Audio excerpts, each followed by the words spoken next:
Hello friends, welcome back to my channel PM blogs. আজ এসেছি কালনাই 108 শিব মন্দিরে। তো চলো তোমাদের পুরোটাই ঘুরিয়ে দেখাই।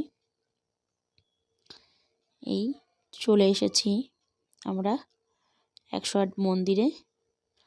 তো অনেক দিন ধরে ভাবছিলাম আসবো, আগেও এসেছি, কিন্তু মেয়েকে নিয়ে আসলাম।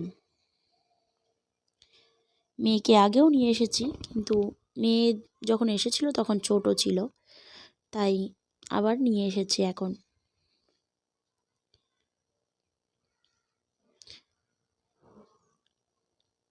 জায়গাটা খুবই সুন্দর, যে আসবে তারই ভালো লাগবে। খুবই শান্ত স্নিগ্ধ একটা জায়গা, আর যেদিকে তাকাবে সেদিকে মনে হবে সব মন্দিরই সমান। কি দারুণ না?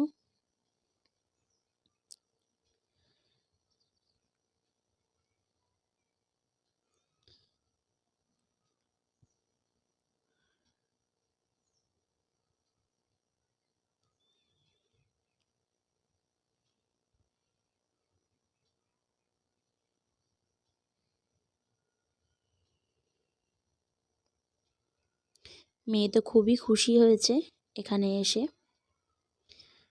আর এই যে পুরোটাই তোমাদের ঘুরিয়ে দেখালাম।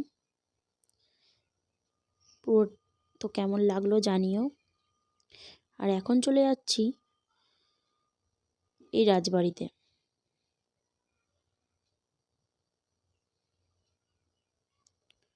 এর ভিতরে আছে জলেশ্বর মন্দির আর রত্নেশ্বর মন্দির।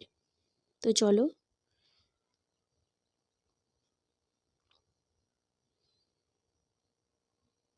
আর এর মধ্যে মেয়ে তো খুবই বদমাইশি করছিল, দাদা তো খুব বকাবকি করছিল।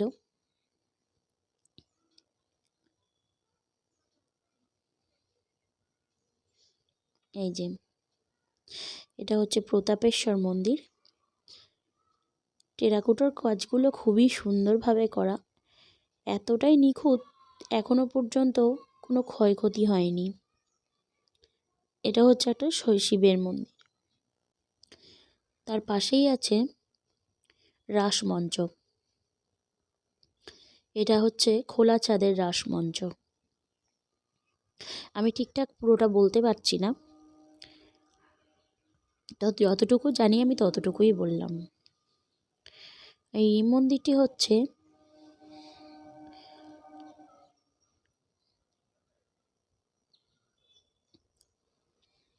রাধা গোবিন্দর মন্দির, কিন্তু দূর থেকে মনে হবে কালী মন্দির, কিন্তু না, এটা একটা রাধাকৃষ্ণরই মন্দির।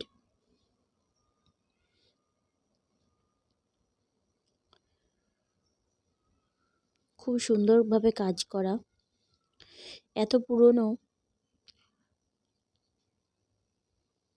একটা মন্দির।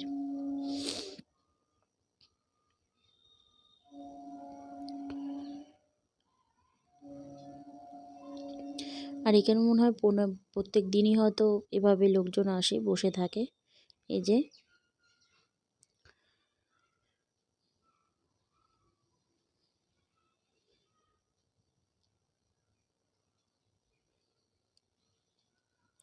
এরপর চলে এসেছি পিছনের দিকে, আরও রাধাকৃষ্ণের মন্দির আছে সেদিকে। এখানে যতগুলো দেখছো সবগুলোই কিন্তু রাধাকৃষ্ণরই মন্দির। কিছু আছে হয়তো নারায়ণ মন্দিরও আছে, পাশেই নারায়ণ মন্দিরটি রয়েছে।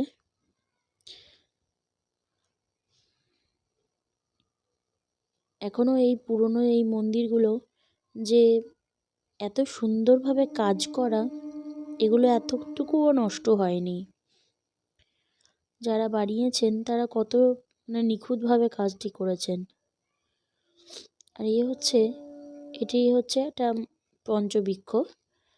এটার মধ্যে বট, পাকুড়, নাকুর আরও অনেক রকমের গাছ ছিল। তারপরে চলে এসেছি আমরা ওগুলো দেখে ফুচকা খেতে। এটা হচ্ছে বিজয়ের ফুচকা, দারুণ টেস্ট। এখানে দই ফুচকা, দই বড়া, জল ফুচকা সব রকমই পাওয়া যায়। তো আমরা নিয়েছিলাম দই ফুচকা আর দই বড়া, আমার খুবই ফেভারেট। তারপর দেখে খাওয়া দাওয়া করে এখন চলে এসেছি স্টেশনে। এখন এবার বাড়ি যাওয়ার পালা, কি তাই তো? তো চলো, ভালো লাগলে অবশ্যই কমেন্ট করে জানিও।